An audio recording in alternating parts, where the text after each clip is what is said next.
Quinta-feira e estamos, eu vou dizer, olha, oficialmente no turbilhão da temporada de premiações, porque essa semana teve Brasil ganhando o Globo de Ouro, teve o Brasil sendo premiado com o Agente Secreto com Wagner Moura e ficando muito bem posicionado para o Oscar 2026. Eu sou Guilherme Jacobs, esse é o podcast de quinta e Thiago Romariz, já estamos em clima de Copa. Finalmente começou aí a fase, vamos dizer, quase que a fase final, o mata-mata, o playoff da temporada de premiação. Muito feliz aí com que a gente viu acontecendo no Globo de Ouro com o Agente Secreto. E, cara, assim, a gente já tinha. Quem tava escutando a gente aqui no De Quinta sabe o quanto que a gente curtiu esse filme, o quanto que a gente gostou e não só ele tá entre um dos melhores filmes estrangeiros, mas ele é um dos melhores filmes da temporada. É isso. Então, o reconhecimento do Globo de Ouro para a atuação do Wagner Moura e do próprio filme não é nada menos do que merecido. É isso aí, a gente vai falar daqui a pouco sobre tudo do Globo de Ouro, a gente também vai comentar de alguns lançamentos dessa semana aqui no Brasil, Extermínio o Tempo dos Ossos, Hamlet, coisas aí que estão estreando. Acho que são uma dobradinha muito interessante, pelo menos baseado no primeiro Extermínio, sobre histórias de mãe e filhos. Mas, antes da gente falar disso, voltando aqui ao de quinta, Thiago, eu vou dizer, demanda popular, viu? Demanda popular, está ele que não só agora, mais uma vez, faz sua estreia no de quinta em 2026, como tem o seu próprio podcast aqui que está sendo produzido junto com a gente também.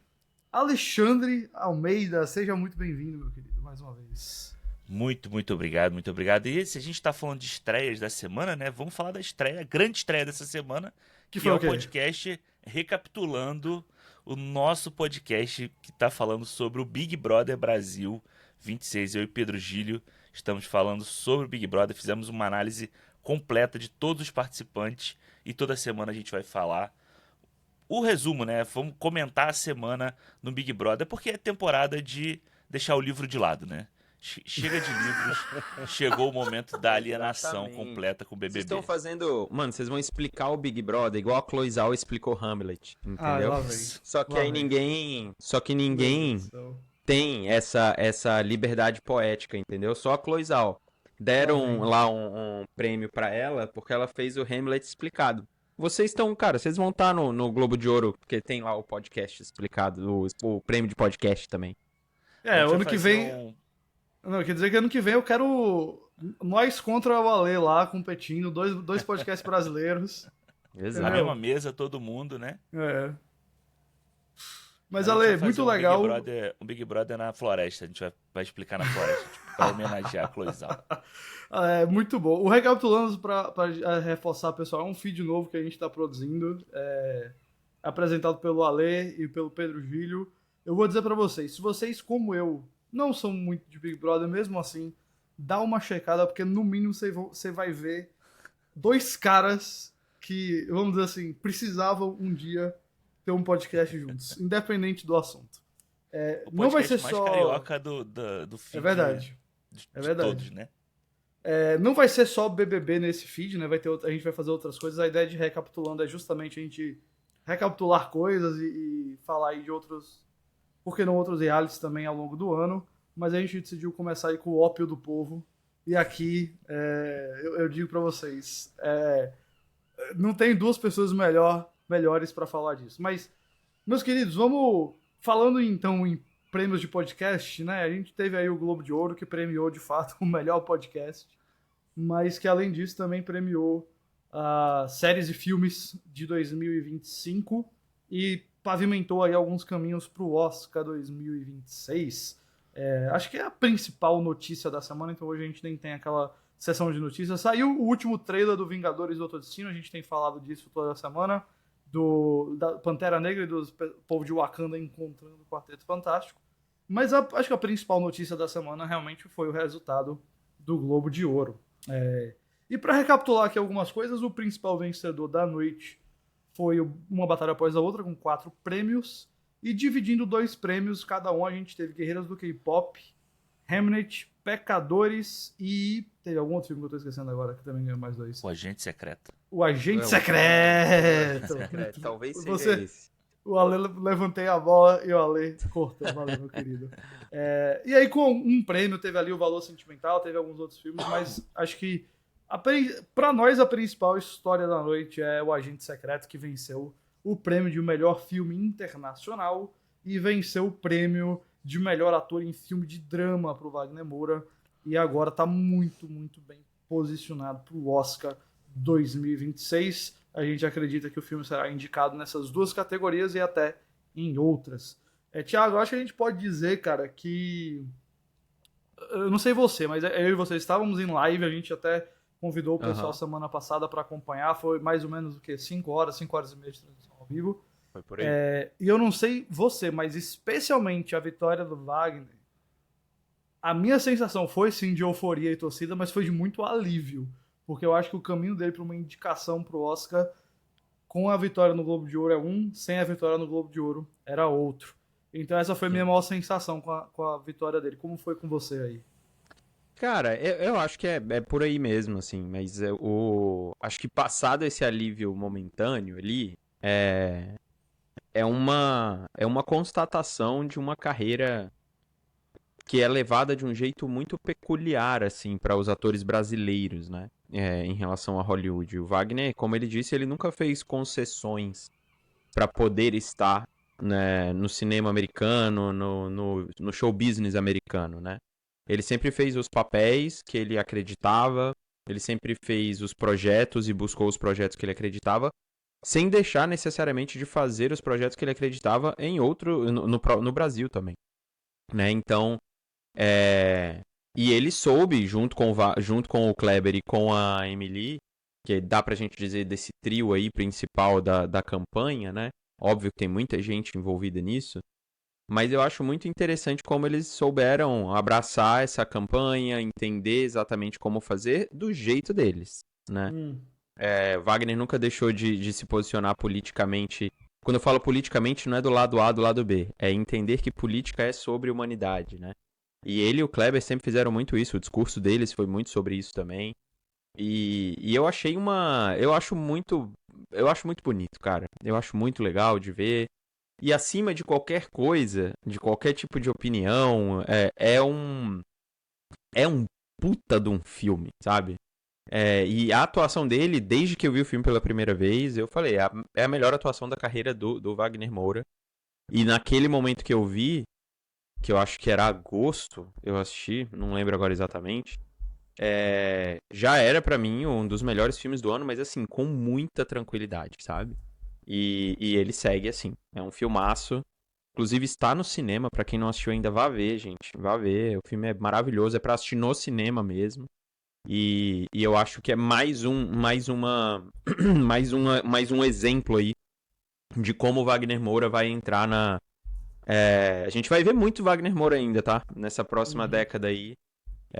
Não só no cinema nacional, porque eu tenho convicção de que ele não vai largar a mão das obras daqui, como a própria Fernanda Torres, que ganhou o Globo de Ouro, o próximo filme dela já é um filme brasileiro, né, que é Os Corretores, e ele eu acho que vai ser a mesma coisa. Então eu fiquei muito feliz, cara, tipo, é muito fácil as pessoas se deslumbrarem, é muito fácil as pessoas, e cara, eles muito serenos ali, sabe, muito legal de ver, não tem essa babação toda porque a indústria é de Hollywood, pelo contrário, é como ele disse lá no Critics' Choice, o prêmio de melhor filme, como a gente fala no Brasil, o prêmio de melhor filme estrangeiro. Então, é verdade.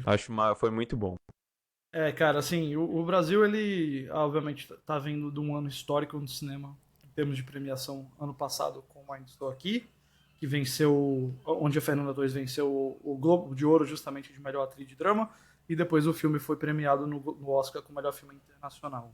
A gente tá vendo agora o Agente Secreto, que até o momento está tendo uma caminhada melhor que a de Ainda Estou Aqui, porque ele venceu o melhor filme internacional no Critics' Choice, venceu o melhor filme internacional em diversas premiações de críticos, e agora chega no Globo de Ouro, que envolve alguns críticos, mas envolve também jornalistas e tudo mais, e é um corpo votante bem internacional hoje, e o Agente Secreto sai com 2 prêmios. Então, Ale, a gente está chegando no Oscar, daqui a uma semana a gente vai estar falando das indicações no Oscar. O próximo episódio aqui do De Quinta, ele vai sair um pouquinho mais tarde na quinta-feira, justamente para poder a gente falar das indicações no Oscar.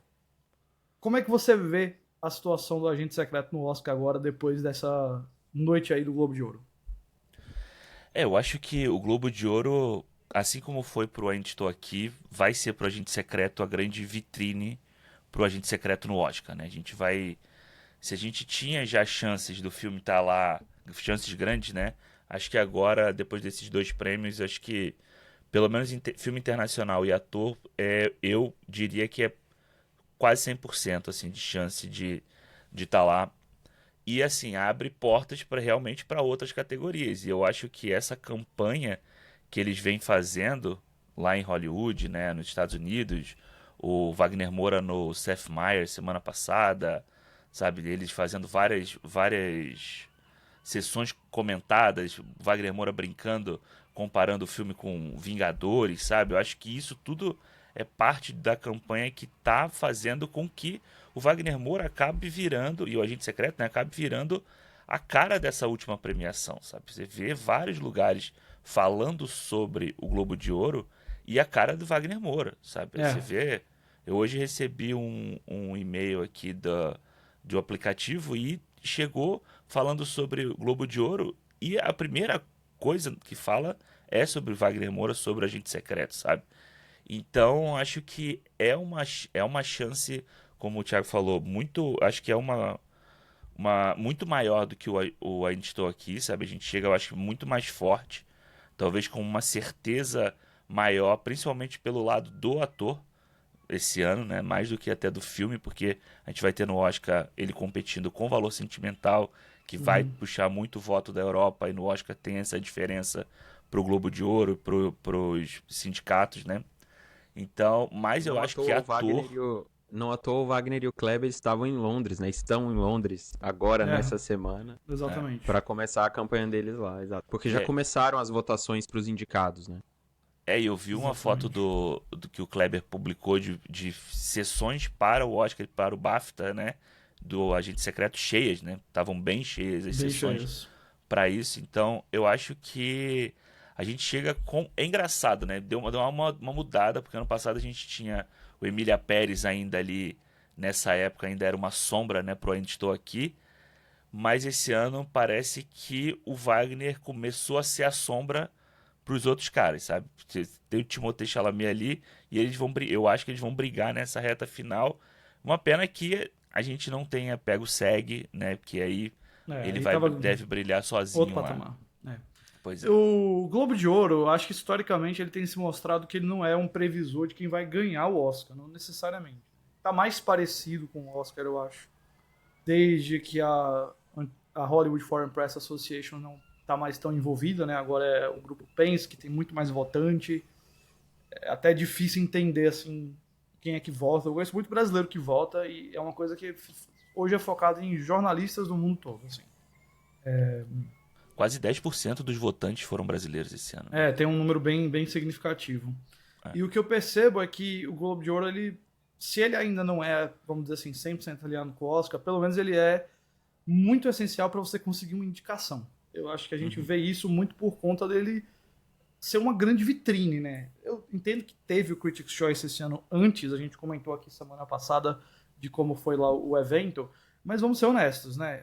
O Globo de Ouro ainda tem mais mídia porque ele tem toda aquela coisa de ter todas as celebridades, ele envolve televisão, ele coloca todo mundo para beber, tem um tapete vermelho mais badalado, etc. Então ele é uma vitrine, ele é uma coisa assim muito... tem muito famoso ali, pra ser bem honesto, né? A gente vê tem assim... muita grana em cima, né? Tem muita grana de Penske, publicidade. que é parte do grupo que é dona do Globo de Ouro, é dona dos 3 maiores sites de entretenimento dos Estados Unidos, o do Hollywood Reporter, a Variety e a Deadline. Então, pelo menos dos sites mais tradicionais, né? Tem muita gente ali, né? Muito dinheiro. Então ele serve como uma vitrine. E eu achei muito essencial, apesar até de terem tocado a música pro Kleber sair, ele foi o único que teve música, que eu achei muito estranho isso. Continua pra mim havendo um certo desrespeito das premiações americanas com os filmes internacionais, mas o discurso do Kleber foi muito bom, achei que foi muito bom ele puxar pros cineastas jovens, para falar da importância de fazer filme, porque eu acho que é uma coisa que vai ressoar com muita gente ali, no coração de muitas pessoas. E o discurso do Wagner Moura também foi muito bom, muito apaixonado, muito fervoroso, assim. E eu percebi a mesma coisa que o Ale, tipo, sei lá, se você for ver a matéria do New York Times sobre o Globo de Ouro, a capa é o Wagner Moura. Se você for ver em diversos posts, assim, de diferentes veículos cobrindo os resultados, o Wagner Moura está na frente. Óbvio que isso também é de um monte de gente que está percebendo que tem como você receber engajamento a mais por conta do Brasil, mas o ponto é meio que esse mesmo do Globo de Ouro. Eu acho que é você criar a vitrine. E quanto mais pessoas perceberem o engajamento do Brasil ou refletirem o resultado do Globo de Ouro, mais a gente vai colocar o agente secreto em vários, vamos dizer assim, ambientes que ele é visto, que ele é divulgado, que ele é promovido, e essas sessões aí vão ficar lotadas e as pessoas vão ficar interessadas no filme. Então eu sempre vejo esse momento do... Pode falar, Thiago, fala aí. Não, eu acho que esse lance do engajamento é legal de você comentar, porque eu acho que, assim, o engajamento da comunidade brasileira e do... Eu vejo isso como algo bom para todo mundo. As premiações, elas precisam de mais engajamento, né? Elas precisam de mais audiência, elas precisam... Fechado, né? E isso a gente precisa divulgar o nosso país, a gente precisa divulgar o que a gente faz, a gente precisa ter mais incentivo, a gente precisa... Então, eu não vejo perda em nenhum sentido pra isso. E assim, começa isso com o Globo de Ouro, começa isso com ano passado, e isso vai bater no Oscar também. O Oscar precisa disso, né? Ele precisa de uma... O Oscar daqui a 2 anos, 3 anos, ele teve os direitos comprados pelo YouTube, né? Mundialmente, e ele né? vai... Mundialmente. Então ele vai começar a ser ainda mais democratizado, digamos assim. Então, e ainda mais online. E ainda mais online. Então não é um caminho sem volta. Eu acho que o que compete a nós como país é usar isso como incentivo para que a gente continue a ter mais filmes, é importante demais que a gente tenha mais filmes brasileiros nos cinemas, né? Para que as pessoas possam assistir, porque tem muito filme bom, cara. O negócio é que não tem espaço. Porque, cara, às vezes não tem espaço direito pra filme americano no cinema. No Brasil, às vezes. Imagina brasileiro, né? Porque... Então, Então, eu acho esse lance do engajamento algo... E o próprio... Alonso... Cara, toda vez eu esqueço o nome do diretor Adolfo de fotografia. Veloso. Adolfo. Eu falo Alonso toda vez. O Adolfo Veloso. Meteu um vai Corinthians. Ele mesmo falou, né? Numa entrevista que ele deu, como que esse engajamento é comentado em Hollywood. Então, eu acho super importante que isso seja comentado mesmo e que a gente aproveite isso não como um voo de galinha, né? Mas como um momento que a gente pode... Óbvio, não é? O Brasil não vai, gente, estar no Oscar de melhor filme estrangeiro todo ano. Ou não é isso necessariamente, mas a gente precisa estar produzindo. A indústria, a nossa cultura precisa produzir e nós precisamos estar mais próximos. Perfeito. Eu vou citar aqui outros 3 filmes que eu acho que a gente precisa comentar como parte aí da situação do Globo de Ouro. Aqui, não sei se vocês têm algum comentário da cerimônia em si. Eu achei meio mais ou menos. Acho que teve... tirar ali, por exemplo, a categoria de melhor trilha sonora da transmissão e aí colocar umas piadas sem graça, uns sketches sem graça. Isso tem sido a cruz de tantas premiações ao longo dos anos e eu acho que continuou aqui esse tipo de coisa. Mas... em termos, assim, do andar das coisas, do discurso e tudo mais, achei dentro do padrão, assim, mas eu queria comentar alguns resultados. Primeiro deles, eu acho que a gente já pode agora entender que não tem dúvidas de que temos um grande franco favorito na temporada, que é Uma Batalha Após a Outra. Não que ele não fosse já favorito, não fosse já esperado que ele tivesse um bom resultado, mas 2 coisas muito importantes aconteceram, né? Prêmios que ele podia ter dividido com Pecadores, ele ganhou, então direção e roteiro. Eu entrei no Globo de Ouro imaginando que eles iam dividir, cada um ganhar um. Não aconteceu. Os 2 foram pro Paul Thomas Anderson. E um terceiro ponto que eu acho, um segundo ponto, melhor dizendo, que eu acho que vale a pena a gente comentar, que o filme não estava tão mais forte em atuações, né? E agora ganhou um prêmio de atuação que foi da Teyana Taylor em melhor atriz coadjuvante, que eu achei que foi uma das surpresas da noite, porque ali a gente não tinha a visão dela como a franca favorita é diferente, por exemplo, de melhor ator coadjuvante, onde parece que realmente a teoria de que o Benício Del Toro e o Sean Penn podem dividir os votos do filme e abrir caminho para outro, está cada vez mais se concretizando. Então acho que uma batalha após a outra, eu não vejo esse filme ganhando, sei lá, 7 Oscars, um negócio Oppenheimer da vida, mas eu acho que roteiro adaptado, direção e melhor filme, e mais um Oscar de atuação, e talvez ali um outro de trilha sonora, alguma coisa desse tipo, assim, ou montagem, enfim. Tipo, um Oscar, assim, de 4, 5, eu acho que... 4, 5 vitórias, eu acho que tá bem dentro da realidade pra esse filme agora, e ele é pra mim, o filme a ser batido. Eu acho que ele pode fazer aquela tríplice coroa ali, né? Melhor filme, melhor diretor, melhor roteiro, assim, sabe? Tipo, e aí, mano, você sai com os prêmios principais que é da noite no Oscar, né? E eu acho que no ano passado o Anora não era franco favorito, né? Mas eu acho que esse ano a gente tem, de novo, igual o Oppenheimer foi, um franco favorito a vencer o Oscar real, assim, sabe? Acho que as surpresas da noite vão ser outras categorias. Acho que essas, principalmente direção e melhor filme, acho que eu diria que é praticamente e como no Oscar, eu vou dizer, viu? assim. Como no Oscar os Pecadores não vai estar na mesma categoria de roteiro, vai estar em roteiro original, acho que o roteiro adaptado já era também. Já. Pois é, eu acho que nem o Hamnet, né, que a gente vai falar aqui daqui a pouco, tem força para ganhar do Uma Batalha Após a Outra. E eu acho que aí é bom pro Pecadores, sabe? Abre um pouco o espaço para ele tentar outras categorias também que ele pode ganhar. Eu acho que Pecadores pode sair como prêmio principal, talvez o roteiro original. Sabe, que historicamente é aquela categoria no Oscar dos filmes legais, né? Tipo, exato. O Corra ganhou o melhor roteiro original. Tudo bem que no caso do Anora e do Parasita repetiu com o filme, mas tinha muita aquela coisa de o filme que você realmente quer que ganhe, ele não ganha melhor filme, ele ganha melhor roteiro original. E o Pecadores tem 100% esse perfil. Ele era o segundo filme que eu queria falar daqui, em termos do resultado do Globo de Ouro. Ele venceu o prêmio de melhor trilha sonora, que infelizmente não foi transmitido ao vivo. O Ludwig Göransson ganhou. Um dos grandes compositores, eu acho, do nosso tempo agora. Um cara que... Queridinho do Hans Zimmer, né? Queridinho do Hans Zimmer. Hans Zimmer, de certa forma, apesar de competir com eles, meio que adotou o cara, eleva o cara e tudo mais, né? E a gente tá vendo o Ludwig indo pro seu terceiro Oscar, se ele repetir esse resultado na premiação lá com trilha sonora, porque ele venceu por Pantera Negra e por Oppenheimer. Mas, Thiago, além desse prêmio, o Pecadores só levou a tal conquista cinematográfica, evento cinematográfico do ano lá. É um prêmio meio estranho que o Globo de Ouro faz, as regras dele são meio estranhas, é um prêmio de popularidade, não é? O que exatamente significa? De todo jeito é um prêmio. Ryan Coogler subiu, fez um belíssimo discurso. Ontem a gente tá gravando aqui dia 14, dia 13 ele fez um discurso no prêmio do National Board of Review, que é uma publicação de críticas lá muito antiga dos Estados Unidos. Foi um discurso simplesmente assim, de arrepiar. É um cara que tá assim, lá em cima em termos de apreço na indústria.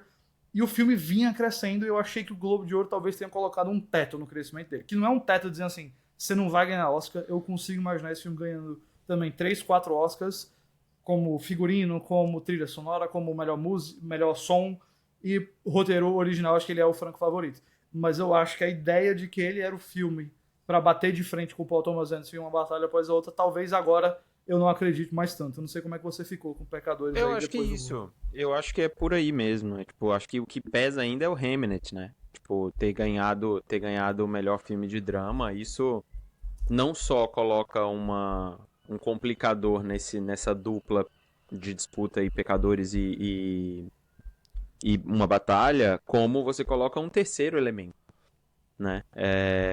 Então, eu acho que assim, cara, o Pecadores, ele é muito louco, porque esse prêmio que deram pra ele é um prêmio de consolação. É a sensação. Mas ele é um prêmio que o nome se encaixa muito no que foi Pecadores. É muito bizarro. Porque ele, de fato, é um grande evento, ele é um achievement, né? Tipo, ele é uma conquista cinematográfica. Ele pode não ser um prêmio, né? Tipo, a gente sabe que é um prêmio meio zoado dentro da premiação ali. Mas eu acho que ele condiz muito com o que foi esse filme que é um filme original, é um filme de gênero, é um filme com fantasia, é um filme com uma pancada de coisas, um filme caro, não foi um filme barato, e que fez muito dinheiro, foi uma grande aposta, foi um filme abraçado pelo público, pelos críticos, pela indústria, e só gente nova fazendo o filme, basicamente, sabe? Tipo, talentos novos ali. Acho que o Ryan Coogler confirma o nome dele ali na primeira prateleira de Hollywood. Mais uma vez, eu acho que ele vai ser indicado. Vai ter um filme indicado ao Oscar em várias categorias, como ele teve no Pantera Negra. E não acho que vai ser a última vez, viu, cara? Não, não vai. E ele é o cara que vai fazer os filmes que ele quer, entendeu? Esse para mim é o grande ponto. Um artista, um contador de história ali que é de uma nova geração. Ele é muito diferente do Paul Thomas Anderson, ele é muito diferente de um Noah Baumbach da vida, de um Linklater, que é mais velho que ele também, mas assim... O próprio Nolan, né? Que a gente pega o cara que tá aí em premiação Exato. e é pop, né? Ao mesmo tempo. Exatamente. E eu acho o Ryan Coogler até... Tipo, o Nolan é super pop e tal, mas o Ryan Coogler é mais. O Ryan Coogler é mais... E por ser mais jovem, as referências dele são diferentes, né? Então, as referências estéticas, principalmente. Mas não, curiosamente, ele tá usando o mesmo cara do Nolan pra fazer a trilha sonora, por exemplo. Eu acho que o Pecadores no Fim do Dia, ele vai ser... Já tem artigo até falando sobre isso, né?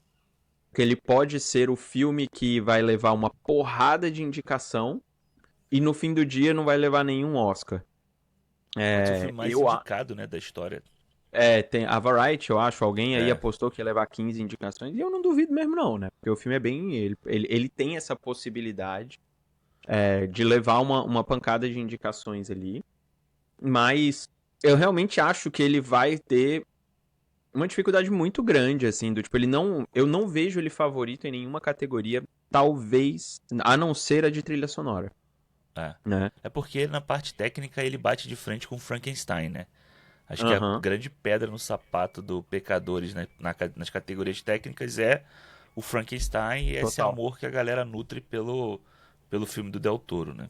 E aí, lembrando, porque esses prêmios técnicos tem toda uma questão dos sindicatos e dos especialistas em cada área, né? Exatamente. Então, dos próprios profissionais em cada área. Então, a galera de design de produção, a galera de efeitos, então todo mundo ali é um prêmio da indústria para a indústria.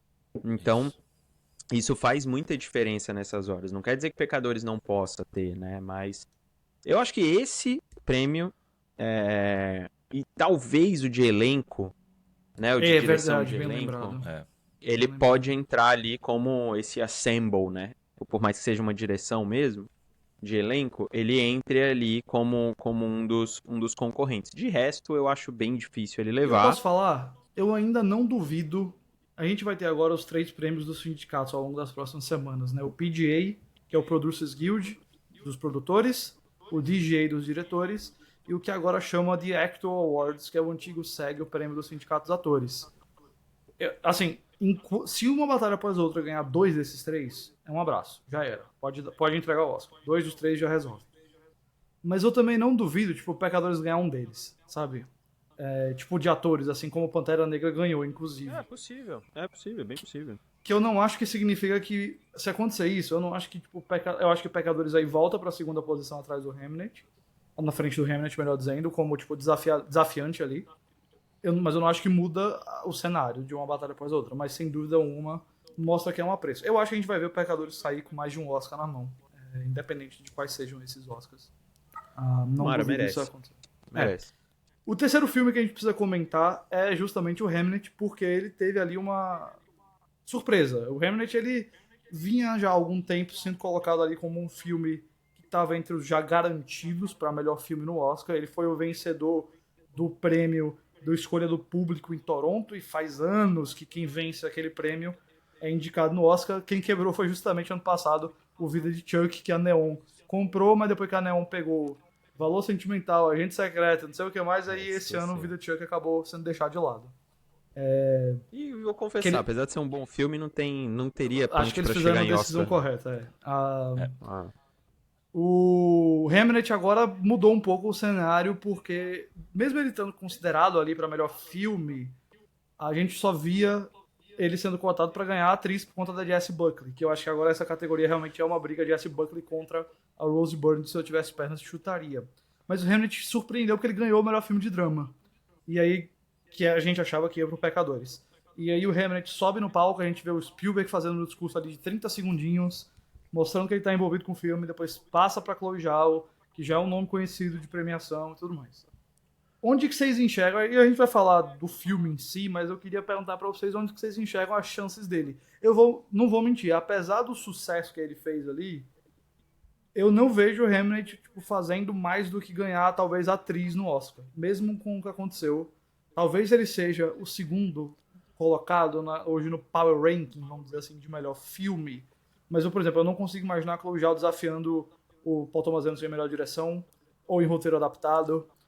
O Paul Mescal também não vejo saindo do lugar. Então, apesar do que Hamnet fez, que eu acho que foi um momento de boom, de reviver o filme na conversa, eu acho que ele não tem uma chance de Oscar maior do que ele tinha, vamos dizer assim, antes do Globo de Ouro, necessariamente falando.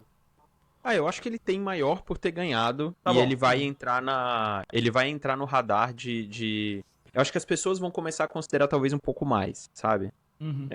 O Spielberg ter subido ali, a Focus Features vai começar a fazer mais campanha. Assim, eu não acho que vai ganhar também.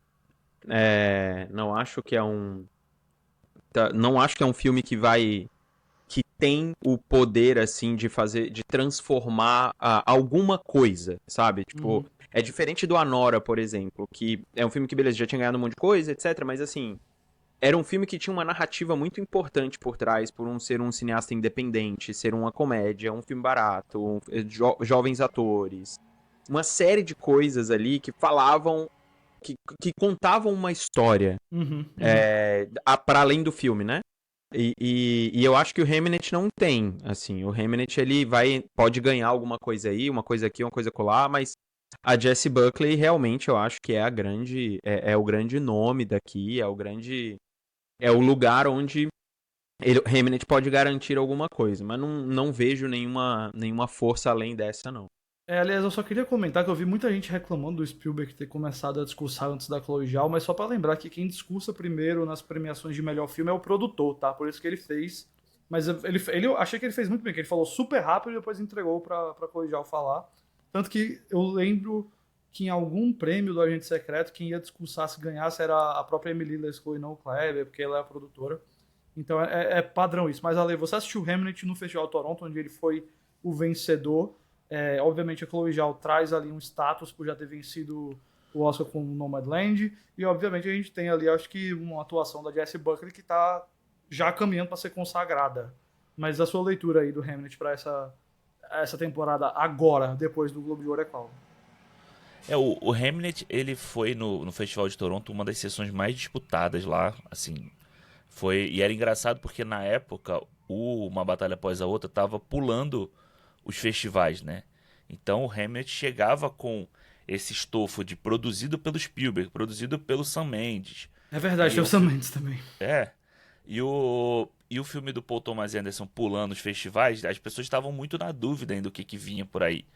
Então era uma sessão muito disputada. A sessão que eu fui de imprensa, eu acho que teve mais de 100 pessoas que ficaram do lado de fora, sabe? Pra conseguir, era a única sessão.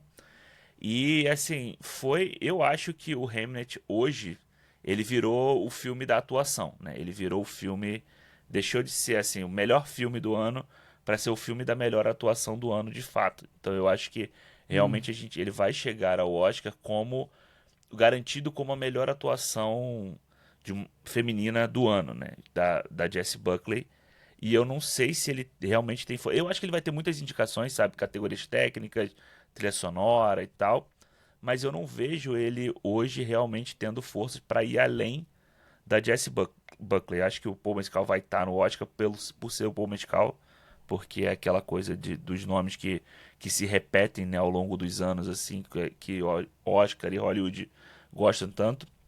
Mas eu acho interessante ser um prêmio para Jessie Buckley, tá? Porque eu acho que, assim, ela é a verdadeira grande âncora do filme, sabe? Ela é quem faz o filme ser esse drama todo, assim, esse lado dramático que o filme ficou famoso, né? Do você vai chorar vendo Hamlet, passa por ela.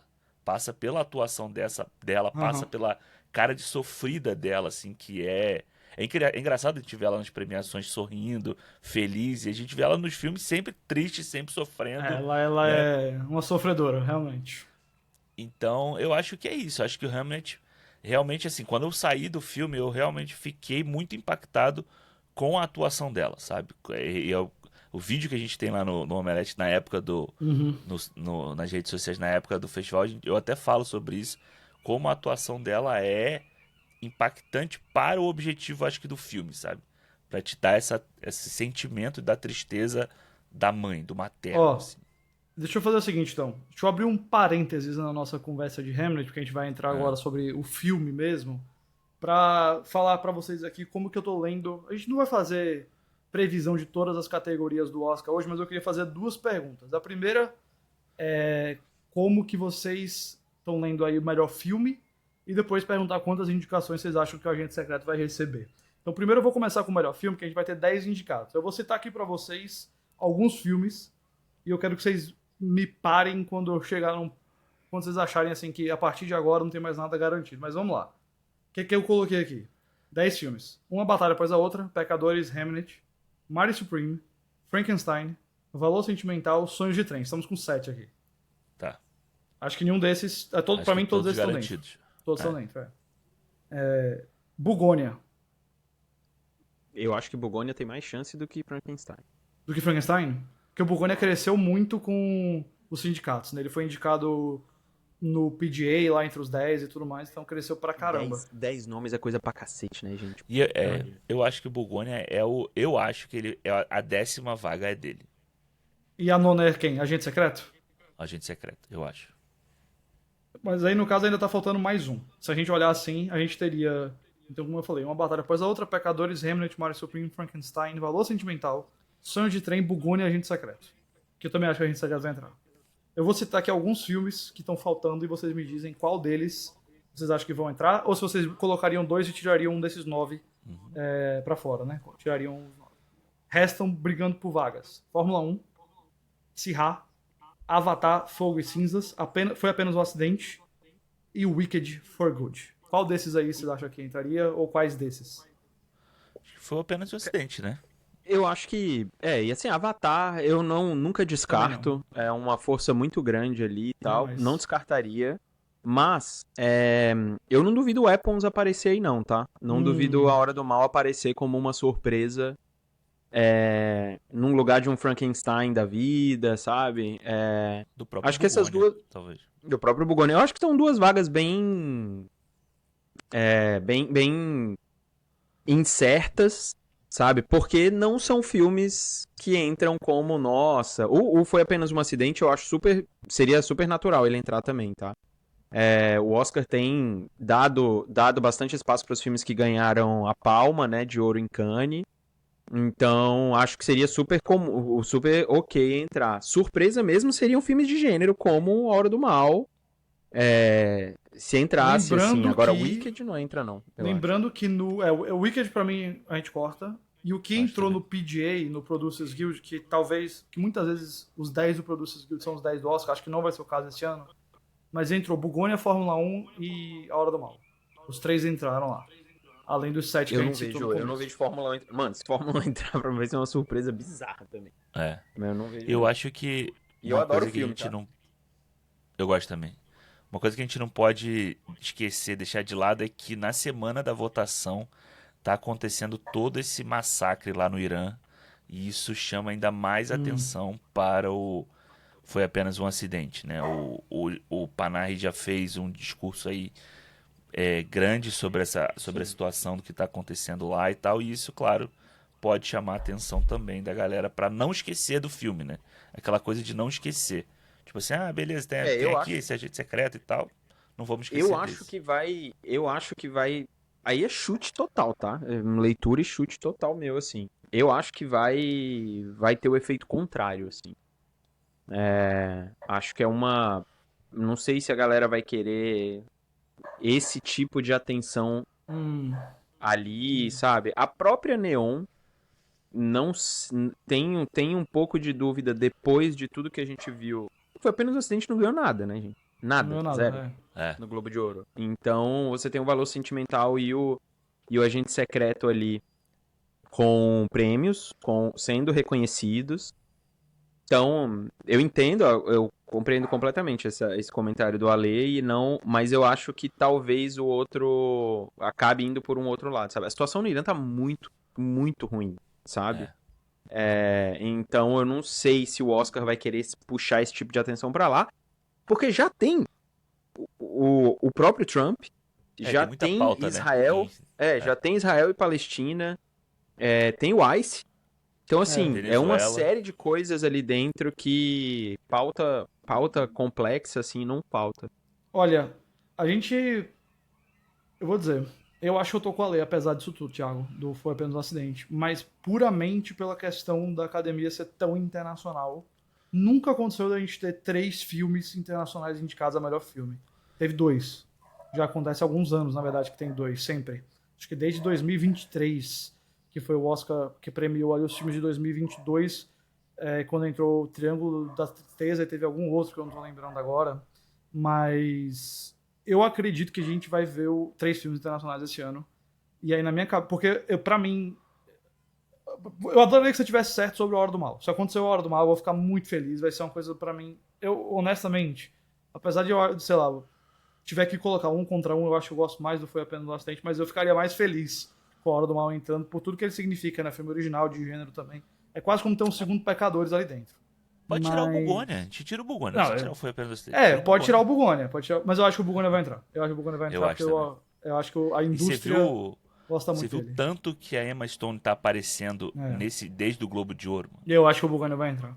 Eu digo, eu tinha completamente descartado o Bugônia. E agora eu tô contra o meu gosto colocando o Bugônia pra dentro dos 10. Mas se não for o Foi Apenas um Acidente, eu tiro o Wicked e tiro o Avatar. Apesar do Avatar a gente nunca poder duvidar, eu acho que vai ficar uma briga Fórmula 1 e a Hora do Mal, porque foram os dois que também entraram no Producers Guild. Então tem muita gente ali nos Estados Unidos gostando deles. Mas vamos para minha segunda pergunta, que foi do Agente Secreto, meus amigos. Vamos lá. Agente Secreto. Todos estamos concordados que esse filme vai ser indicado em melhor filme internacional e melhor ator. Sim. Todos nós, né? Eu vou citar 3 categorias aqui mais que ele pode entrar e vocês me dizem aí quais delas vocês acham que ele vai. Melhor filme, melhor roteiro original e melhor direção de elenco. Quais dessas 3 vocês confiam?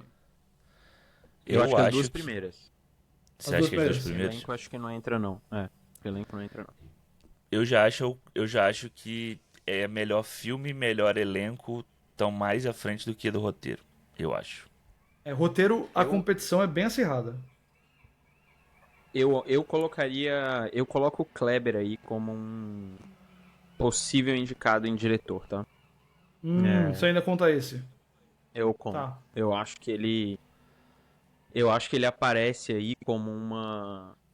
É curioso, né? Porque, tipo, o Ainda Estou Aqui, ele foi abraçado, óbvio, ali na temporada de prêmios, mas muito como o outsider total, né? Do tipo, o filme estrangeiro que chega com uma grande atriz. O Agente Secreto me dá a sensação que ele está sendo abraçado como um grande filme. Com um filme completo. E o nome do Kleber está muito associado ao filme. O Kleber já é conhecido em Hollywood, no meio, etc. Mas ele tem uma assinatura muito própria, sabe? E eu vejo o nome dele crescer, eu não... Vai ser uma surpresa, mas eu vejo aí uma chance da gente... Eu vejo 5 indicações como possíveis, assim, sabe? Ator, filme, melhor filme estrangeiro, roteiro e direção. Eu vejo essas possibilidades aí. O que seria, tipo, um negócio absurdo. Absurdo. Mas eu não acho impossível, não. Porque, pra mim, assim, e aí colocando a aposta de lado, pra mim é o que literalmente o filme merece como premiação no ano. Pra mim, ele é um dos melhores filmes do ano, então não seria nada errado você colocar ele nessas categorias. Olha, o roteiro original a gente tá na seguinte maneira. Pecadores, acho que tá garantido. Valor Sentimental tá garantido. Marry Supreme tá garantido. Eu acho que o Foi Apenas um Acidente também tá. Essa aqui vai ser a principal indicação dele, eu acho. Brigando pela última vaga, eu diria que tem 3 filmes. Agente Secreto, A Hora do Mal. Perdão, 4 filmes. Agente Secreto, A Hora do Mal, Sorry Baby e Blue Moon. Acho que são 4. Acho que o Blue Moon ganhou muita força, né? Nos últimos momentos, assim, sabe? Eu acho que o filme vem com Ethan Hawke, roteiro, acho que ele pode vir nessa. Eu acho que talvez seja a maior briga desses quatro, tá? Eu acho que o Blue Moon é o que tem a maior chance de entrar ali. Vamos ver. Eu não me surpreenderia também se isso acontecesse. A gente vai descobrir daqui a E o 7 dias. Eu acho que o de direção, eu não sei se o Jacobs ia falar isso, mas o de direção, eu acho que assim, a única briga que tem possível de sair é o Del Toro. Porque a gente teve dos sindicatos, os indicados foram o Paul Thomas Anderson, o Ryan Coogler, o Guilherme Del Toro, o Josh Safdie e a Chloe Zhao. O Josh Safdie não foi indicado ao Globo de Ouro, né? Então, assim, ele também pode ser aquele nome que sobra ali. Mas eu acho que entre o Josh Safdie e o Guilherme Del Toro, as pessoas gostam muito do Guilherme Del Toro, né? Então eu não sei qual desses dois teriam que sair. Eu tiraria os dois. Tipo, pra mim não entra de jeito nenhum dos dois aí. Eu colocaria tranquilamente o Kleber no lugar deles. Colocaria no lugar da Chloe Zhao também. Mas eu acho que por ser a única mulher na disputa, É. não tem como. Tipo, ela vai entrar. E não tem outro filme entre eles que é dirigido por mulheres, né? Tipo, entre os principais. Não. O único que não pegou tração, vamos dizer assim, seria o Sorry Baby, que é dirigido pela Eva Victor lá, mas não pegou nenhuma. Ganhou um espaço Pode colocar. Ganhou um espaço da Pode, Julia colo- Roberts ali, né? pode colocar a Eva Victor no lugar da Chloe Zhao aí, suave. Eu topava essa troca. Falando nisso, então, vamos lá. Vamos falar de Vai. Hamlet, porque é uma das estreias agora do Brasil essa semana. Ale, eu vou começar com você, porque você foi o primeiro de nós que assistiu esse filme, né? Eu sei que foi um filme que você, como nosso colega, sabe muito bem disso. Em final de 2024, a gente montou uma lista de 25 filmes imperdíveis de 2025 e eu ousei colocar o filme Hamlet nessa lista. Eu fui muito xingado. Não só nessa lista, lá no topo dessa lista, lá pra cima da lista. Não, né? ele tava tipo em 15, tava no meio, eu acho. Vai, por ali. Eu fui muito xingado por um tal Thiago Romariz, dizendo que eu tava colocando esse filme muito acima e não sei o que mais. Mas aí o filme depois ele estreou no Festival de Toronto, onde ele ganhou lá o prêmio de escolha do público, e agora tá chegando em cartaz no Brasil, depois de passar pelo Festival do Rio e ter algumas sessões ali pra imprensa no fim do ano passado. Ale, você deu quantos ovos, quantas estrelas pro Hamlet? Foi 5? 5. Olha só, me conta aí por que Hamlet é esse filme todo, hein? Cara, assim, primeiro que pra mim ele foi uma grande surpresa porque eu não sabia nada da história dele. Não sabia. Claro, a gente sabe a história do Hamlet, da história da peça e tal, mas eu não conhecia a história do livro, o porquê, como era contada essa história ali, né? Então ele foi pra mim uma grande surpresa. Eu gosto muito do cinema da Chloe Zhao. Eu acho que eu gosto muito de Eternos, eu gosto muito do Nomadland. E eu acho que quando eu assisti o filme, essa mistura que a Chloe Zhao faz do naturalismo dela com essa história, sabe? Os elementos que ela usa pra mostrar coisas como a morte, sabe? Como o sentimento da própria mãe e tal. Isso me pegou muito no filme. Eu me lembro de assistir o filme e realmente ficar impactado sem conseguir tirar o olho da tela, sabe? E o filme é longo e você assiste, e eu assisti ele muito impactado assim com o que estava vendo. Realmente o filme me pegou ali na emoção, saí de cara inchada do filme, gravei o vídeo pro Omelete de cara inchada. E foi realmente um filme muito impactante no ano, que talvez o Festival de Toronto não tenha sido o melhor, sabe? Não tenha tido filmes incríveis, você teve dois, três ali muito bons e ele se destacou muito pra mim. E, cara, eu acho que assim, a atuação da Jessie Buckley eu acho muito interessante. Acho o Paul Mescal muito bom, mesmo ele fazendo esse papel retraído ali, sabe? Que ele de novo. Eu não vejo o Paul Mescal fazendo um range, né? Que eles chamam, né? Tipo, um leque muito grande de atuações, sabe? Ele parece muito esses papéis retraídos, assim. Inclusive, eu quero ver como ele será de Paul McCartney. É verdade. Em breve aí. E, mano, eu não concordo que o senhor Thiago Romariz fale mal do garoto desse filme. Como é o nome dele? Jacob Jupp. Jacob Jupp. Ele é muito bom, mano. E ele faz você sentir a morte da criança por causa dele. Só pra avisar, pessoal, não acho que dizer que a criança morre no filme é um spoiler, porque eu acho que todo marketing, a história... A primeira coisa que aparece no filme é uma citação do livro O Hamlet. filme chama Antes de Hamlet, né? E a primeira citação é de um livro chamado Hamlet e a Morte de Hamlet. Então, meio que acho que já dá pra dizer que o Hamlet morre. E é um filme sobre luto e sobre como que a Agnes, que é a personagem que faz aí a esposa do William Shakespeare, e o próprio Shakespeare lidam com essa morte. Thiago, você já se arrependeu de ter xingado o Hamlet antes de assistir ao filme? Cara, pior que não, eu tava certo. Essa é a grande merda. Eu tava certo. Por quê? Fala aí, o que você achou? Cara, tipo. O Hamlet é legal? Sabe, tipo. Ai, cara, é um filme muito. Tipo, tirando a Jessie Buckley, que realmente é uma atuação. Ainda que eu não ache.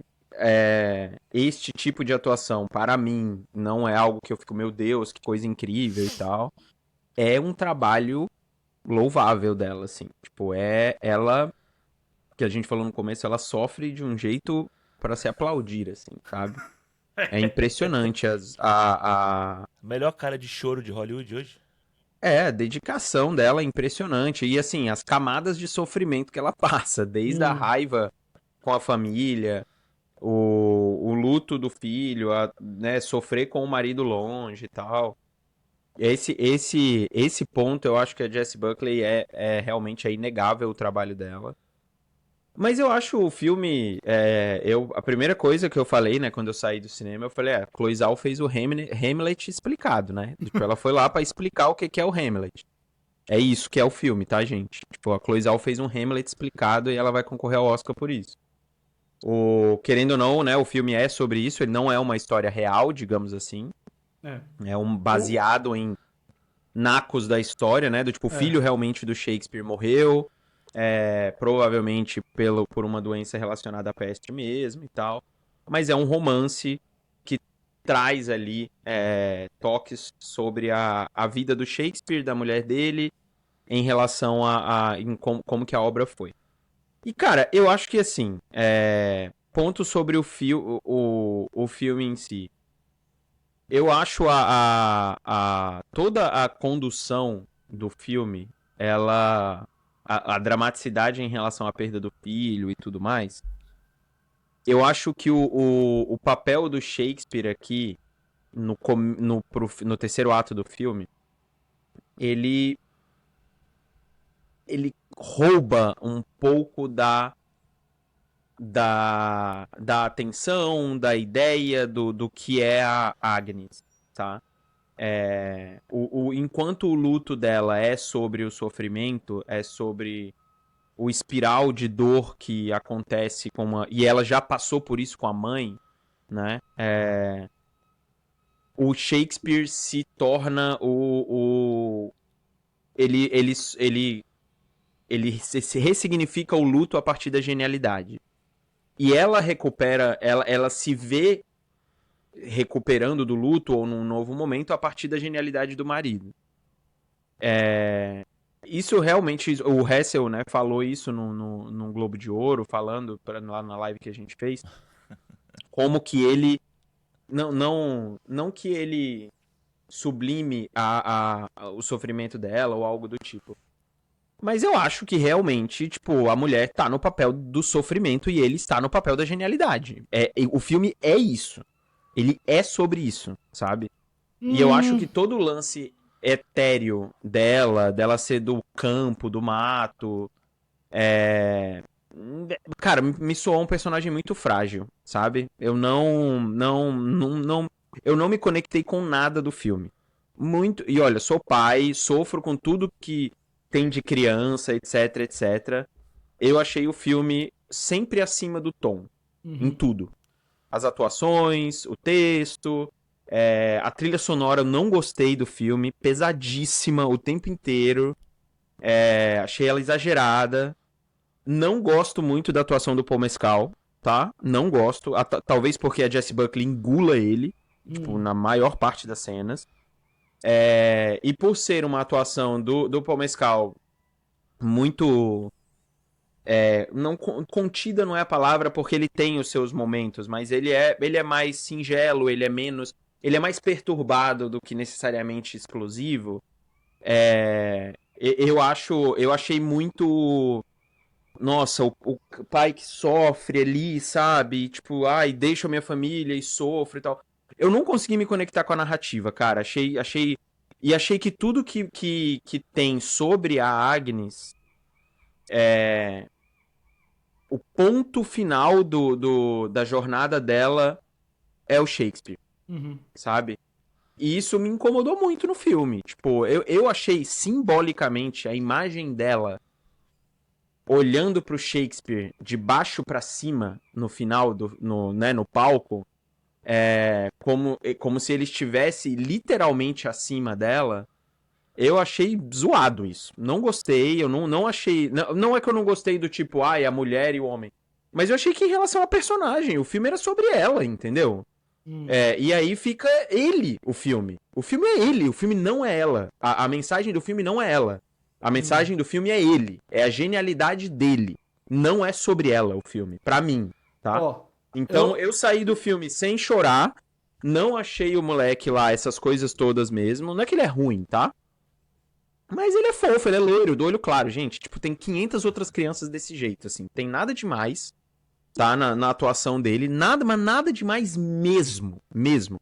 A melhor cena dele é ele roxo, tremendo de febre.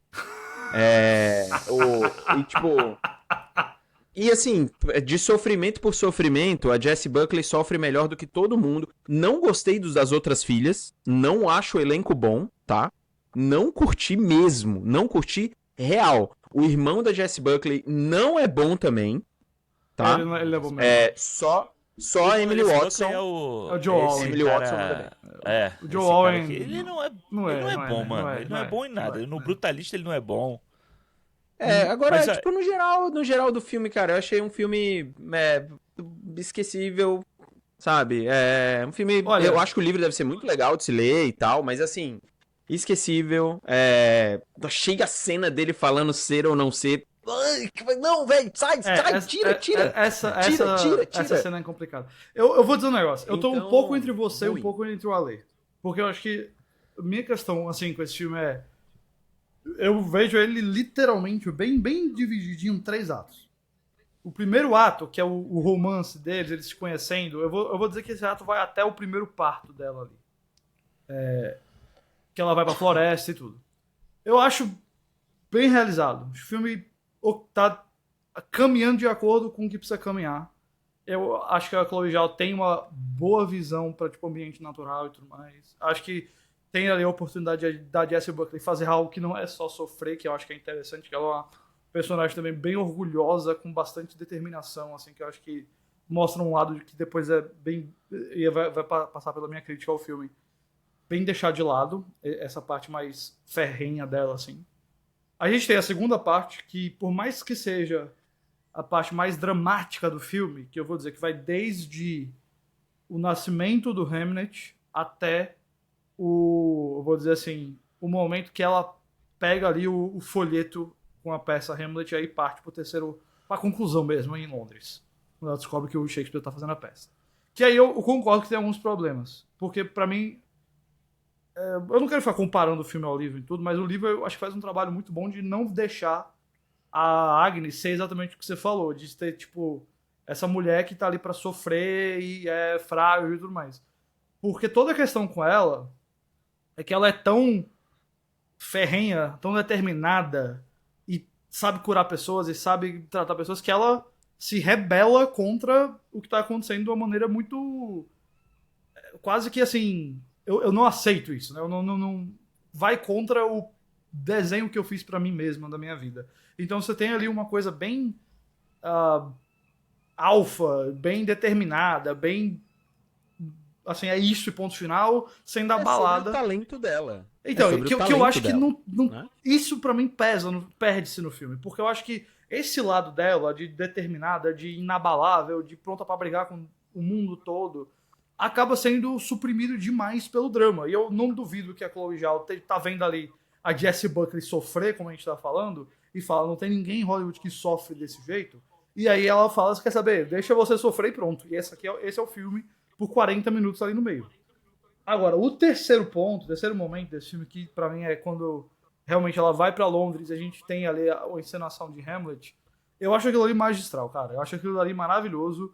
Eu não, tipo, em momento algum, eu tive pra mim duas coisas que eu preciso discordar de você. Eu não tive essa sensação do... Eu entendo que você não quis dizer exatamente isso, tá? Mas essa sensação de o filme virar sobre ele no final. E eu também não tive a sensação dele ser o gênio e pronto. Eu acho que tem bastante no filme sobre ele ser ausente, sobre ele não ter sido colocado emocionalmente disponível pra ela e tudo mais. E o final, pra mim, é tanto sobre salvar o casamento deles quanto qualquer outra coisa.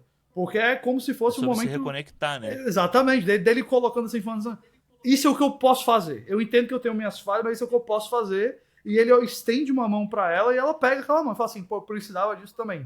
Então, pra mim, funcionou muito bem. É um discurso meio óbvio, e que a gente já viu em Hollywood antes, de vamos processar a nossa vida e os nossos traumas pela arte. 100% não tem como não ser. Mas, assim, o fato histórico é, o Shakespeare tinha um filho chamado Hamlet, ele morreu e fez uma peça chamada Hamlet. Isso aqui não tem como a gente escapar. A partir do momento que a gente vai contar a história desse filme é essa. não tem como escapar, né? Eu concordo que, assim, o caminho tem problemas, mas eu acho que o filme vive pro terceiro ato. Mas eu digo assim, o final do filme é a única parte, tirando, obviamente, a atuação dela, apesar de eu assinar embaixo o que você tá falando em termos de... Não é minha atuação, meu tipo de atuação favorita, tanto que eu gostaria que o Oscar fosse mais pra Rose Byrne do que pra ela. Mas pra mim, a única coisa do filme que é excelente, que eu não dou outro, não mudaria nada, foi justamente a reta final.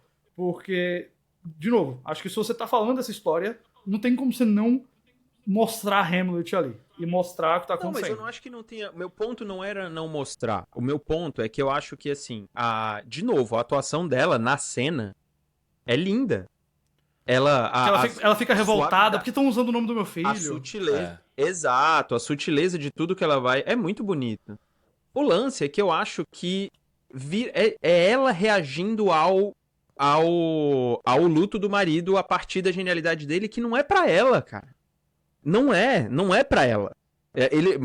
A minha leitura não foi que ele fez algo pra ela, entendeu? O cara fez pro mundo, para as pessoas que estão ali. E o discurso dela é o correto, é o que ela falou antes. Ela falou, tipo, nem a morte do seu filho fez você deixar isso de lado, entendeu? E aí, no final do filme, ele vai lá e faz aquilo. Então, assim, o filme termina no alto, né? Tipo, você sai do filme bem, você não sai do filme mal. Você sai do filme falando que lindo é o amor desse pai pelo filho. Entendeu? Essa foi a minha sensação. Esse lado do pai pelo filho no filme. Caraca, pra mim, o filme é todo sobre a mãe pelo filho, mano. Não, eu acho que o final dá um pouco de espaço pro pai. Mas eu diria que é mais no final do filme, ele tá escondido na sombra. Ele tá escondido na sombra. Cara, mas na sombra, mas a câmera tá na cara dele o tempo inteiro, mano. Mas ele tá sempre escondido. Ele faz o negócio, ele entrega e ele sai de cena. Ele não tá no palco no final, sabe? Não, então, ele não está no palco para o público, mas pro filme,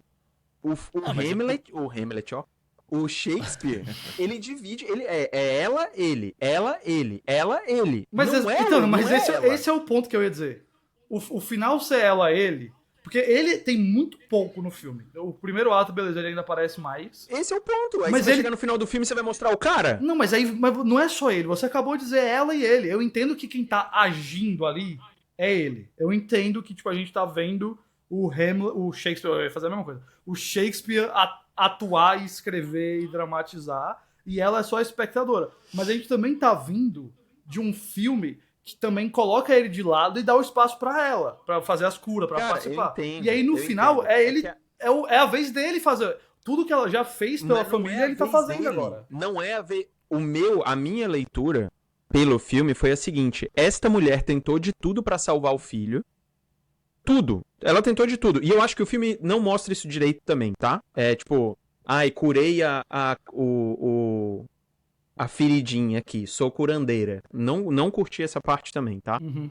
Mas enfim, pra chegar no final, ela briga com o cara, fica puta e tal, não sei o que. Essa transição da morte pra o que o Shakespeare vai fazer, pra cena dele, de ser ou não ser e tal, não sei o que, não houve, pra mim, não há a transição correta entre a personagem, entre ela e o Shakespeare ali.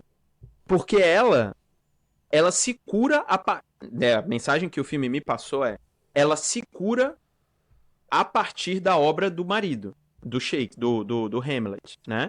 Essa foi a mensagem que me passou. Eu acho a palavra cura exagerada, como ela fica no final. Pô, pra mim ela se cura. No final pra mim ela se cura. Eu vejo como... Embora, beleza, eu vou começar a processar isso aqui. Eu entendi que eu tenho que aceitar que ele se foi. Mas pra mim isso não é uma cura. Pra mim é cura. Do tipo assim, ele deu ele achou o caminho pra ela. E isso eu acho, pra uma personagem que estava caminhando, que caminha por esse lugar de ser altiva, de ter a própria... Eu entendo ser a obra, não tenho problema. A proposta que a Chloe Zhao colocou no filme pra mim, de dar este palco para o Shakespeare, é que não combinou com os outros dois atos. Este é o ponto pra mim, entendeu? E o meu problema não é a forma, tá? Da cena, que eu acho super legal, as pessoas chorando atrás, o menino, acho tudo legal. Inclusive a atuação do pessoal no palco, que é meio zoadinha, achei ótimo. Mas é bom pra ser zoada, né? É bom. Achei super legal isso. Agora, eu não gosto da condução do filme por esse jeito. Ela me chama a atenção, a Agnes, no começo do filme, pela forma como ela comanda as coisas, como ela lidera as ações, como ela tá na casa dele... E todo mundo em choque do que ela tá lá, e ela tá rindo, ela tá, tipo, daquele jeito. E o luto ter transformado essa pessoa naquela pessoa carrancuda que ela acaba virando, eu entendo, sabe? Só que eu acho que o filme deveria...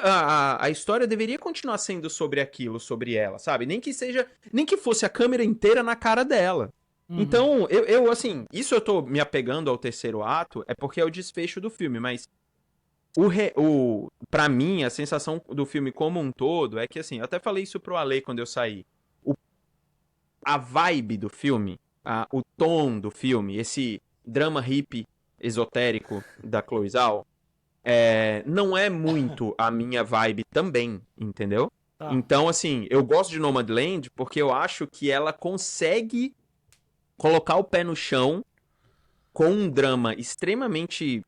atemporal, atual, sobre essa coisa de você não pertencer, mesmo tendo essa vibe hippie que é dela, é o jeito dela, é a assinatura dela.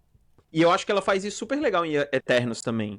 Aqui, eu abri mão de eu gostar ou não gostar dessa leitura, mas eu acho que a proposta no fim do dia, quando ela tenta fazer, ela não consegue segurar. Dos 3 filmes que eu assisti dela, né, que eu não assisti o outro lá que ela faz do vaqueiro lá. Que eu acho que é o melhor dela, inclusive. É o melhor dela. Dos 3, eu achei esse o pior filme. Eu não foi o que eu menos me conectei, entendeu?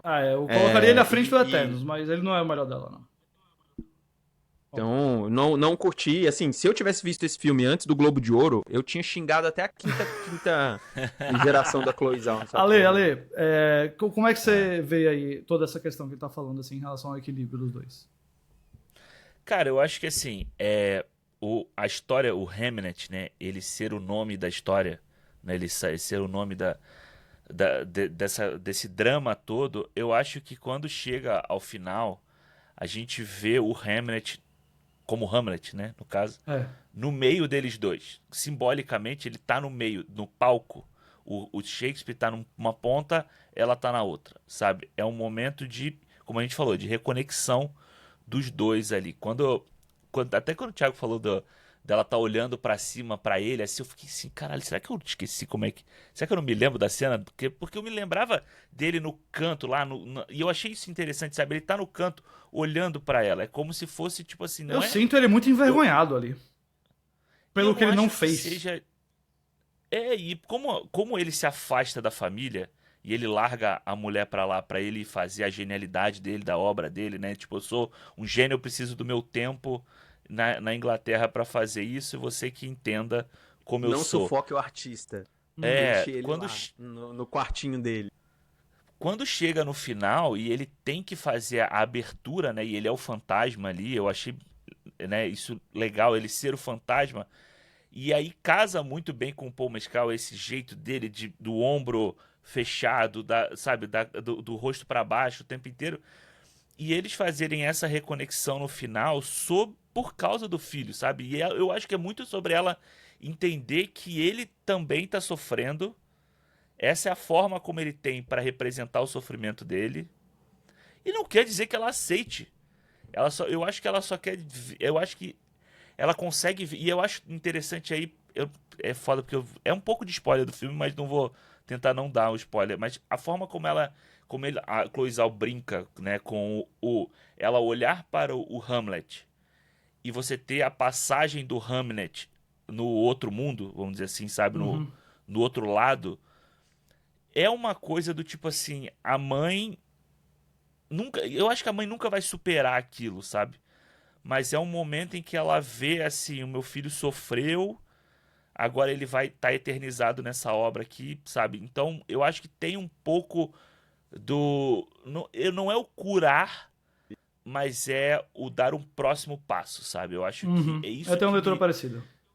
Que me cativa muito nesse final, e é quando ela estende a mão e o ator pega a mão dela, sabe? E, de novo, o Shakespeare não tá ali. Eu sei que a Chloe Zhao mostra o Paul Mescal, sabe? Exato. Ela mostra a cara Várias dele vezes. Várias mas, vezes. Não são mas eu ainda poucas vezes. acho... Eu achei bem, bem impactante até a ideia do Shakespeare, William Shakespeare, estar nas sombras nesse momento, entendeu? Eu acho que isso que me impactou. O que eu queria agregar aqui, assim, eu tenho uma curiosidade de como seria se esse filme tivesse sido mais divulgado, até em questão de premiação, como uma coisa ou em casal ou até dos três, porque o livro é muito bom, o livro eu recomendo a leitura. E é recente, né? É recente, tem pouco 2020 o tempo. livro. E a Meg O'Farrell é uma das roteiristas, ela é a escritora do livro, ela escreveu o filme junto com a Chloe Zhao. Mas o livro, olha, a Agnes é a protagonista do livro, disso não há dúvida. Mas o livro tem, pra mim, uma divisão muito maior entre os três. E dos três, na verdade, que eu diria que é mais sacrificado no filme é o próprio Hamlet. Ele não tem muito espaço, tirando morrer. Eu acho que o menino atua bem. Eu não acho que ele é qualquer coisa que o Thiago falou. Eu também não acho que ele é a revelação dos atores mirim, tá bom? Ele é... Esse Ok. é o meu ponto. Tá Tipo, bom, ele é uma tudo bem. criança que atua ok. E assim, Ele se a é carinha europeu, dele... Thiago, ele é europeu, ele é loiro Não, de olho veja. azul porque ele é europeu. Se a carinha É isso que dele ele não faz, fosse gordinha, fofinha, eu também tenho minhas dúvidas de como seria a reação da gente. Mas, de certa forma, eu acho que o filme ele tem assim, um equilíbrio no sentido de... O primeiro ato é muito sobre os dois se envolvendo. O segundo ato tem muito mais um foco nela. Ele some bem mais e ela tá fazendo, entre aspas, a arte dela com o curandeiro e tudo mais. Aí eu vou dar o ponto pro Thiago que eu acho que o filme não mostra da melhor maneira. E aí depois no final a gente tem a arte dele. Então, de certa forma, pra mim tem um vai e vem do relacionamento que tá presente ali. Que, conquanto eu concordo que tem tropeços, eu acho que a parte... Ela merecia mais, a personagem da Agnes merecia mais, mas especialmente pra mim no segundo ato. Eu acho que o terceiro ato ali, ou melhor, pelo menos a parte de Londres, me pegou bem. Agora, eu vou fazer o seguinte. Eu vou mudar de marcha da maneira mais absurda possível, que a gente já tá com 1 hora e pouco aqui. E a gente precisa falar rapidinho, então, de outra história sobre luto e sobre família. Mas essa aí não é sobre peça e Shakespeare, não. É sobre zumbi mesmo. Porque a outra estreia da semana, meus queridos, é justamente o Extermínio, o Templo dos Ossos, que tá aqui agora, chegando 7 meses depois de Extermínio e Evolução, o filme do Danny Boyle. É uma continuação direta, dessa vez dirigida pela Nia da Costa, escrito pelo Alex Garland. Tem o retorno ali do Ralph Fiennes como o Dr. Kelson, tem o retorno do Jack O'Connell como o Jimmy. E eu não pude assistir ainda o filme, mas tanto o Ale quanto o Thiago viram. Então, rapazes, me digam aí rapidamente pra gente poder não se alongar demais, o que é que vocês acharam de Extermínio? Vezes melhor que Hamlet. É isso que eu tenho pra falar só. Todas as crianças são melhores que o menino loiro, tá? Maravilhoso, Ralph Fiennes Todos são destrói. loiros, né? Todo mundo é loiro de peruca, é muito bom e careca, mas só... Pra falar rapidinho assim, cara, é um filme muito difícil de você falar sem spoilers, tá? Eu vi pouquíssimos trailers. Eu não vi nenhum trailer, basicamente. Pra não mentir, eu vi o trailer desse filme, teaser trailer desse filme, na CinemaCon de abril de 2025. Quando eles estavam divulgando o Extermínio e a Evolução ainda. Então Aí o eles filme começa passaram diretamente... desse também lá? Passaram. Nossa. Só que não tinha, na época, não tinha direito como você saber, porque o Kelson aparece no 28 anos depois, lá na Evolução. Então é o Templo dos Ossos nos dois. Tipo, qual a diferença que ia fazer sem eu ter assistido ao filme, sabe? Eu não ia saber se o Aaron Taylor Johnson ia aparecer ou não e tal, enfim. O filme, ele começa logo depois do A Evolução. E a minha leitura do filme, eu vou deixar o Ale fazer a dele depois rápido também, assim, pra gente não entrar em muitos detalhes. Eu digo que é um filme... Eu gostei mais do que o anterior, tá? Gostei mais do que A Evolução. Eu acho que é um filme que fala, obviamente, sobre sobrevivência, como 99,9% dos filmes de zumbis, mas aqui ele vai pela parte da crença. O que faz você se manter determinado para sobreviver em algum lugar e o que você acredita? O que você busca acreditar? O Kelson tem a crença dele, o Jimmy Crystal, né? O Jimmy Crystal, que é o personagem do Jack O'Connor, tem a crença dele no Old Nick, que é o diabo, é o capiroto. E todos ali no filme tem um pouco disso, assim como o zumbizão alfa lá que vai aparecer também. Então, eu achei o roteiro melhor ainda do que A Evolução, porque ele é muito mais... Ele é uma análise mais microscópica, assim, das relações de humanos com o que você precisa acreditar. E ele deixa de lado, assim, a ideia de zumbis no geral, pra você poder falar sobre um zumbi que tá dentro dessa história de um jeito diferente, sabe? Então, cara, eu adorei o filme. Adorei, assim, achei engraçado, acho muito curioso como o gênero de horror nos últimos 20 anos tem se modificado e se libertado muito mais das amarras de um filme, de um gênero muito mais contido. Isso no mainstream, tá? Óbvio que a gente tem outros filmes que já são assim há muito tempo. Mas eu achei mais um ótimo trabalho da Nia da Costa, achei um ótimo roteiro do Alex Garland e o Ralph Fiennes como o Dr. Kelson aqui explode, manda muito bem. Cara, achei ótimo o filme, vai ficar na minha listinha aí de melhores do ano até que algo aconteça. Fala aí, Ale, então. Cara, assim, o ano tem quase 15 dias, né? E a gente, pra mim, já tem uma das grandes cenas do ano que acontece ali do meio pro final do filme. Acho que é um momento em que, assim, sabe quando você descola as costas da cadeira do cinema, assim, pra chegar pra frente? Fiquei abobado ali com uma cena que acontece nesse filme. E é muito por causa do Ralph Fiennes, sabe? Eu adorei o filme também. Acho que eu não sei se eu gostei mais desse do que do anterior, é porque eu gosto demais do anterior. Mas tudo que eu penso sobre esse filme novo, eu gosto, sabe? Eu acho que o filme tem uma hora que ele. Uma hora não, muito tempo dele, ele desgarra dos zumbis pra gente focar de novo na parte mais importante, que são os humanos, na parte dessas relações. E quando ele foca no zumbi, eu acho que pra mim é o maior mérito do filme, que é você trazer uma outra perspectiva, uma perspectiva realmente de um mundo que já passou quase 30 anos de um apocalipse zumbi.